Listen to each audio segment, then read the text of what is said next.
Hello guys, welcome ulit sa ating channel. Ito po ulit si JR Doria TV.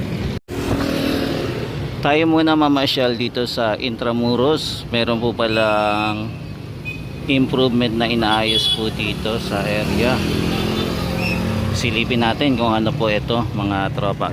Ngayon po ay April 16, 2026. Panibagong update na naman tayo ngayong araw na to, habang papalubog po yung ating haring araw.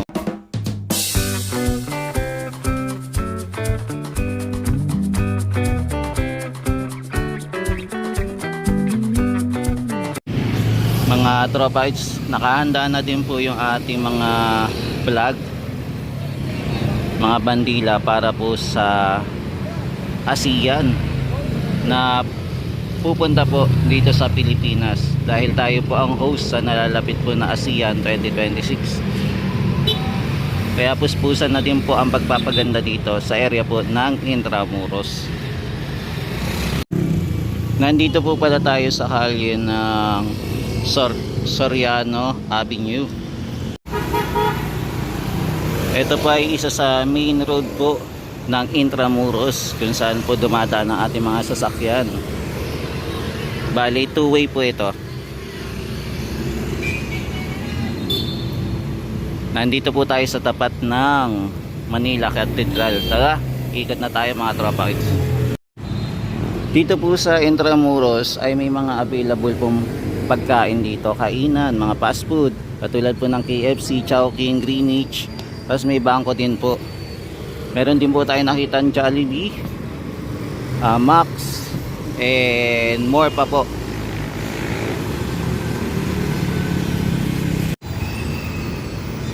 Mapapansin din po natin ito yung mga lumang building na nandito po.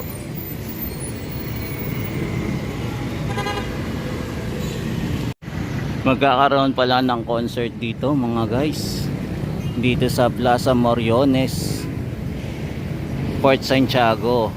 Ang title po nito ay Intramuros Summer Festival sa April 25 gaganapin po. Ito po yung mga banda: Hill, Heavy Dancel, Disband at saka Mayonnaise po. Ang ticket po natin ay 350. Kaya avail na guys sa mga pupunta po, sa mga hilig pa rin po manood ng concert. Yung concert po ay 4 PM to 11 PM po. Meron din po tayong mga kalesa na makikita dito. Ito po rental po ito.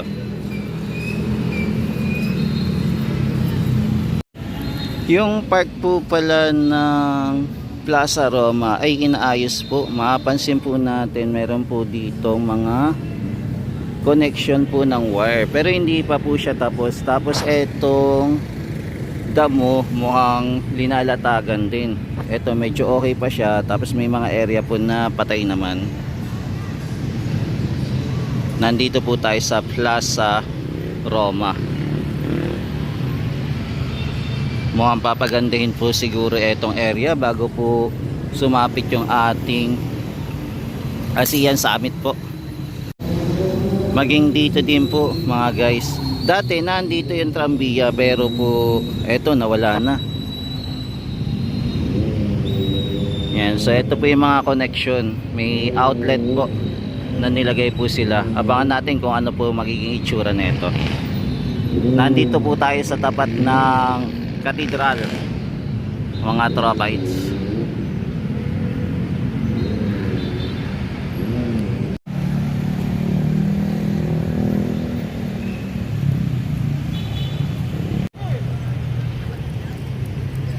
Yung pasyalan dito mga tropa kids, libre lang, wala pong bayad. Yung meron pong bayad dito yung Port Santiago.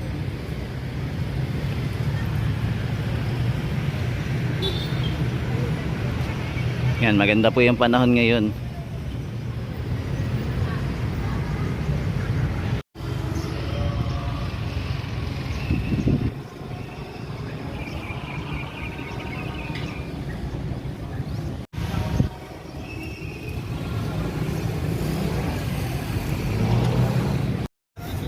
Tuloy-tuloy pa rin po ang pagpapaganda at pag-aayos po ng ating exterior wall ng katedral.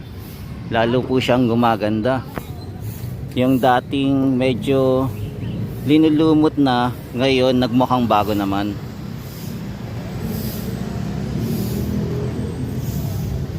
Ito po yung itsura niya.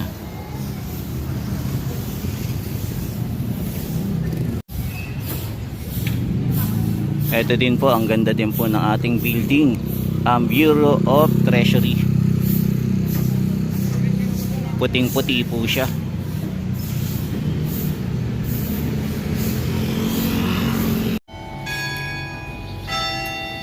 Malaki na din po yung pagbabago ng ating katedral. May mga part na po na okay na po at may mga part pa rin po na aayusin pa.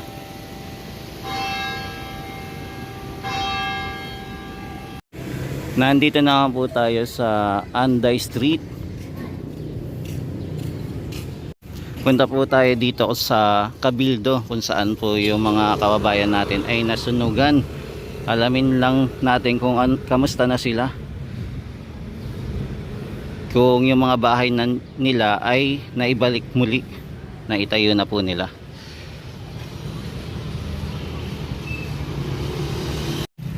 Ito po yung kanto ng Anda at Cabildo Street. Dito po yung lugar na nasunugan noong February. Yan, so ito po yung mga bahay na mga nasunugan po. Bali tuloy-tuloy pa rin po pala yung pag-aayos nila ng bahay at nakabalik na rin po sila sa kanilang kanya-kanyang bahay. Yan, maayos na din po yung mga bahay nila. Okay na ulit. Tapos yung mga wire na nasunog po dito, meron pa rin naman, hindi pa po natatanggal. Yung mga kalat din po dito natanggal na rin. Yan, so ito na po yung mga bahay nila. Okay na po. Nakabalik na din po sila sa normal ulit.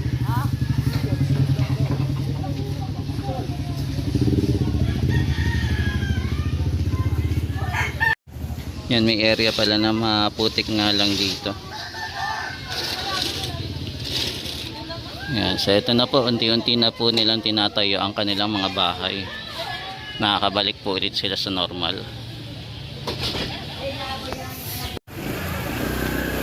Yan, mas pinatibay na po yung kanilang bahay. Yung iba po may firewall na po.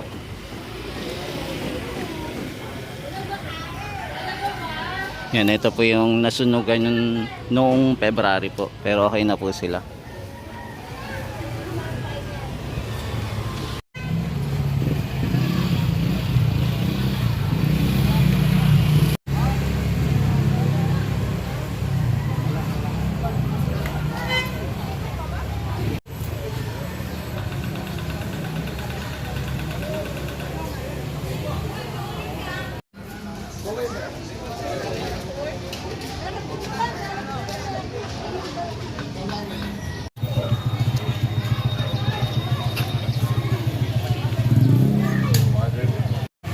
Nandito po tayo sa street ng Real.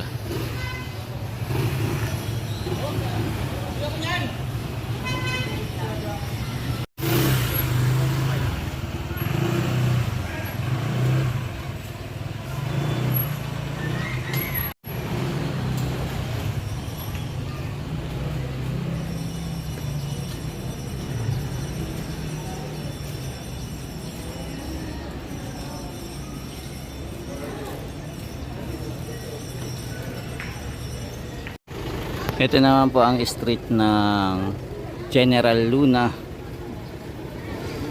At ito naman po ang simbahan po ng San Agustin.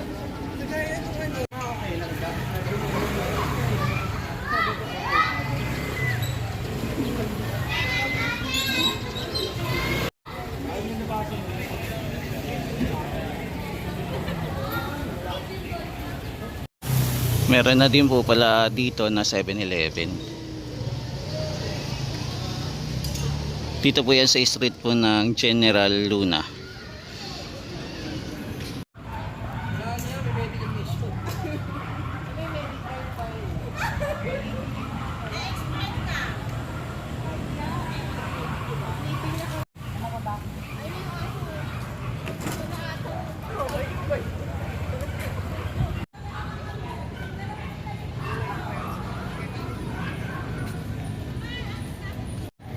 Dito sa nilalaharan natin sa General Luna, mapapansin nyo po na naka brick na po to o paver stone po yung ating daanan.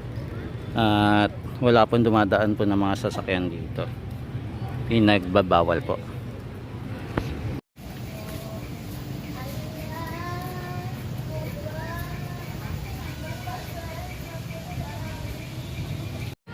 Dito rin po pala inaayos din po yung ating exterior wall ng Manila Cathedral, kanto po ng General Luna at saka Via Tirio.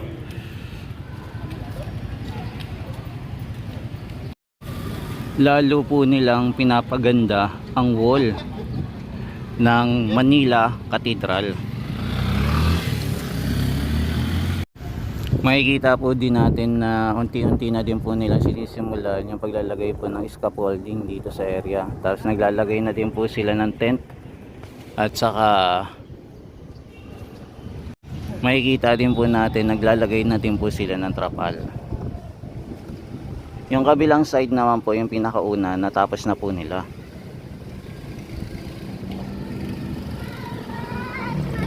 Meron din po palang ilaw sa taas na ito, no?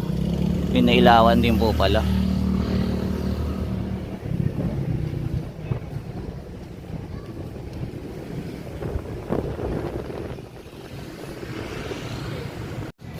Ito po yung una nilang nagawa.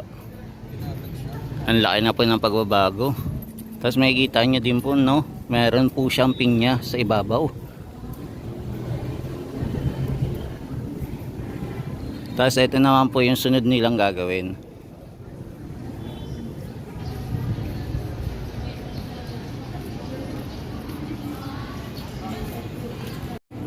Naglagay din po pala sila ng pailaw dito sa sidewalk ng Manila Cathedral. Ito po yung nilagay nila para pag gabi po may ilawan po yung ating exterior wall ng Manila Cathedral.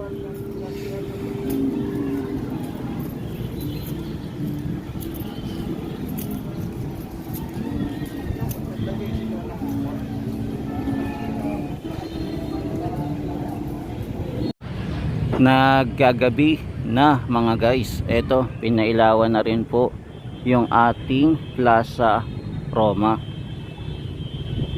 Tapos meron din po tayong food stall o kiosk na pwede po tayong kumain, at meron din po tayong mabibilhan po na mga accessories dito.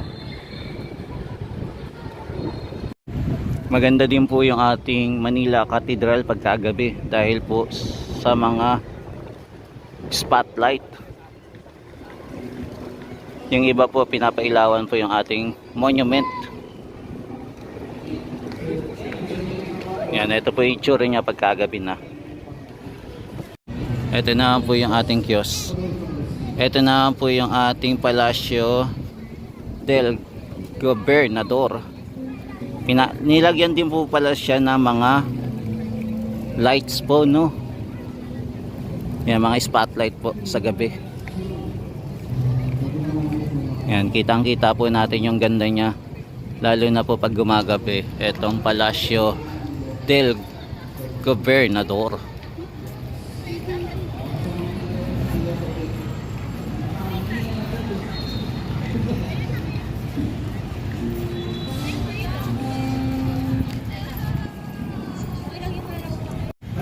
Nasarap na po tayo na mga kiosk o food stall. Meron din po pala silang table at saka chair na pwede po kayong kumain. Tapos meron din po palang tumutugtog dito para ma-entertain po yung ating mga kumakain.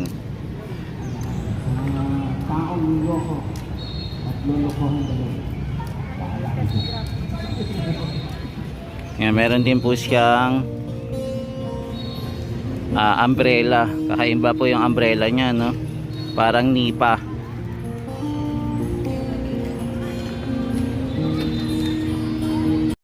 Ang lamig po pala sa Palacio del Gobernador. Lumalabas po yung hangin niya na galing po sa aircon. Dumadami na rin po pala yung tao na namamasyal po dito at sila'y kumakain po muna.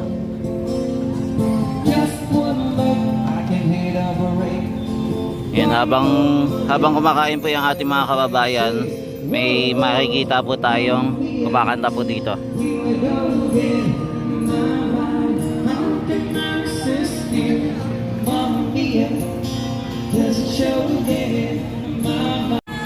Pagtawid po natin, ito na po yung papunta na po ng Port Santiago.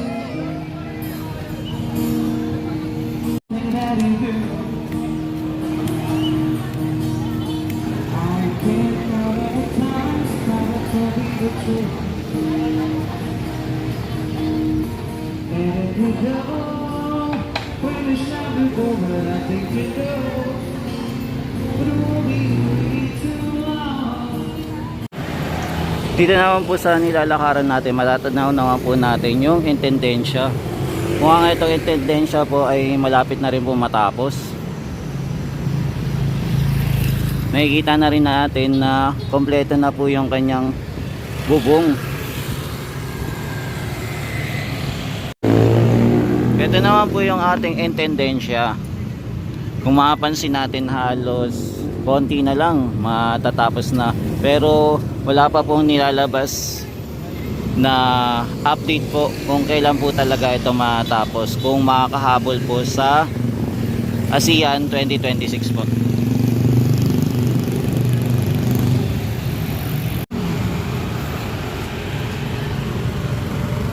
Yan, ginabi na po tayo sa pag-update dito sa lugar ng Intramuros.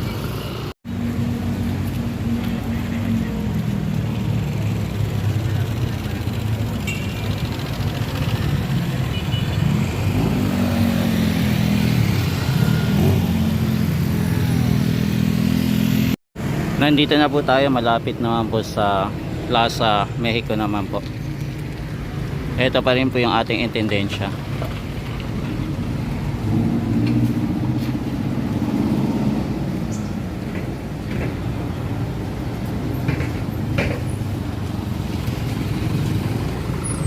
Ito muna guys ang ating latest update sa pag-iikot natin dito sa area po ng Intramuros. Update na lang po natin to ulit sa muling pagbabalik natin dito sa area. Maraming salamat guys. Ito po ulit si JR Doria TV, nag-update sa mga kaganapan dito sa Metro Manila at maging sa mga infrastructure na ginagawa po dito. Maraming salamat po. Ingat and God bless po.